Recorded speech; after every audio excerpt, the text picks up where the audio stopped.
હિતેશ બચુભાઈ છે. સુરેન્દ્રનગર રિવરફ્રન્ટ ઉપર અમારું વર્ષો જૂનું સ્મશાન આવેલું છે દલિત સમાજનું. અવારનવાર અમે દફન વિધિની ક્રિયા વર્ષોથી કરીએ છીએ અને આ સરકારે અમારું ફાયર સ્ટેશન એમને બનાવે છે. ત્યાં અમારી એક જ સરકાર પાસે માંગ છે. અવારનવાર અમે રજૂઆત આવેદન પત્ર આપવા હોવા છતાં આ સરકાર અમારી કોઈ ધ્યાન દેતી નથી.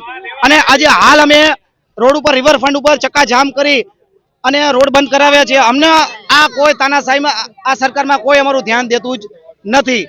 આવનારા સમયમાં હજી અમારું ધ્યાન નહીં દે અમે ઉગ્ર આંદોલન કરીશું.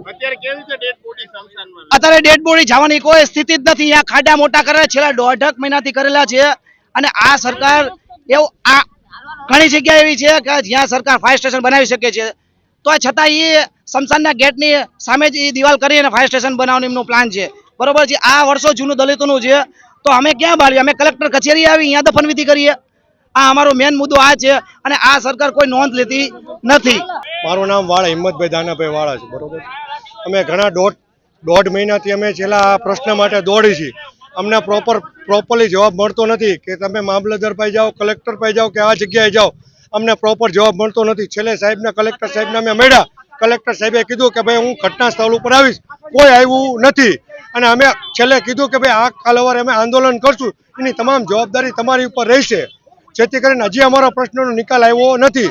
જેથી કરીને અમે આંદોલન આ કર્યું છે. આ જે રોડ ચક્કાજામ કર્યો ને એના એ પ્રશ્ન માટે જ કર્યો છે. મિત્રો આવા જ વિડીયો અને શોર્ટ્સ જોવા માટે આજે જ અમારી ન્યૂઝ રૂમ યુટ્યુબ ચેનલને સબસ્ક્રાઇબ કરો.